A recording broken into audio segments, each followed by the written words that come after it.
Est-ce que tu l'entendais, là? Oui, je l'entendais. Puis quand j'ai regardé mon combat à RDS, ce que j'étais le plus surpris, c'est le dernier round. Quand il restait 1 minute, les gens étaient debout tout le long, puis ils se sont jamais rassis. Puis je les entendais, ça m'a tellement donné d'énergie puis d'adrénaline. L'ambiance était écœurante. On va parler du combat lui-même. Comment tu as trouvé ça? Le combat, ça a été un combat de la première seconde à la dernière d'intensité. Gomez est arrivée préparée, agressive, hargneuse, en bonne condition physique. Ouais. Mais je pense que vraiment ma qualité de coup de poing, la vitesse de mes coups de poing aussi, puis surtout mes déplacements ont fait la différence.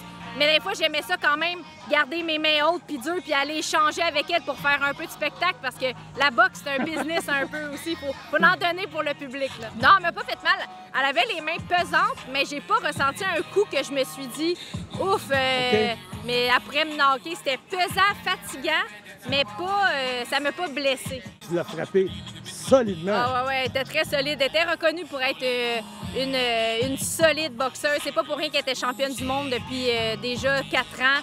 Elle, des sparring, elle en a fait, des combats, elle en a fait énormément. Elle a commencé très jeune, elle a appris à boxer chez les professionnels à la dure. Donc, ça explique son début. Oui, exactement.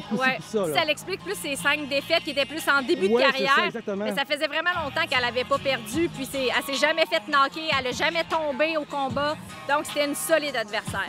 C'est les genres d'adversaires très difficiles à knocker. Fait que si tu commences à perdre ton temps à essayer de passer le knockout, ça sert à rien. Tu perds ton énergie pour rien. Tu forces trop pour rien. T'es mieux de gagner avec la technique et tout, parce qu'en 2 minutes, dans les petits poids, contre une championne du monde qui n'a jamais été au tapis contre personne, c'est difficile. Puis, moi, je sais que j'ai pas le coup de poing qui va faire knocker au premier coup de poing, mais j'y vais à l'usure, travailler au corps, puis je sais que je l'ai ralenti, je sais que je l'ai pincé, je sais que je l'ai ébranlé aussi, mais j'aurais pas pu m'acharner pour essayer d'y passer le knockout, ça aurait été une perte de temps. Numéro 1 au monde, championne du monde. Ouais. C'est capoté? C'est capoté, c'est toute une expérience, c'est...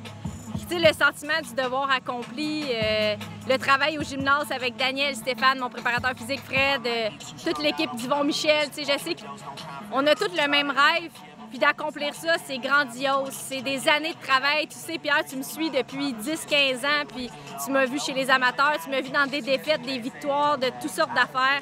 On part de loin. Là, on est en haut de la montagne, c'est une chose, mais de rester là, ça va être encore plus dur. Fait qu'il faut pas s'asseoir sur ça, puis il faut continuer à travailler, persévérer, puis être constant dans le gymnase.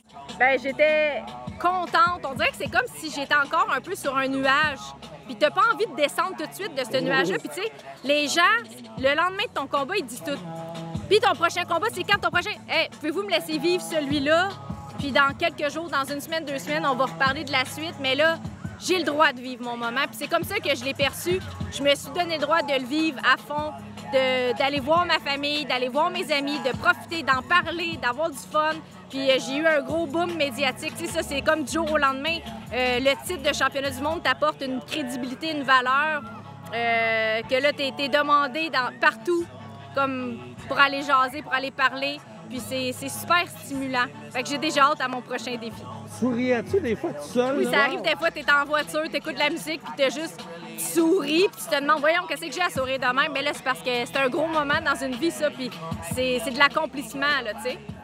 C'est quand ton prochain combat? Ah, ça, vous allez le savoir bientôt. J'ai eu un meeting avec Yvon, justement, puis ça va être d'ici la fin de l'année. Ça va être une belle annonce. Fait que ça se peut qu'on te voie en 2022? Oui, assurément. Hey, t'es tellement fine. Bravo, félicitations. Merci, Pierre.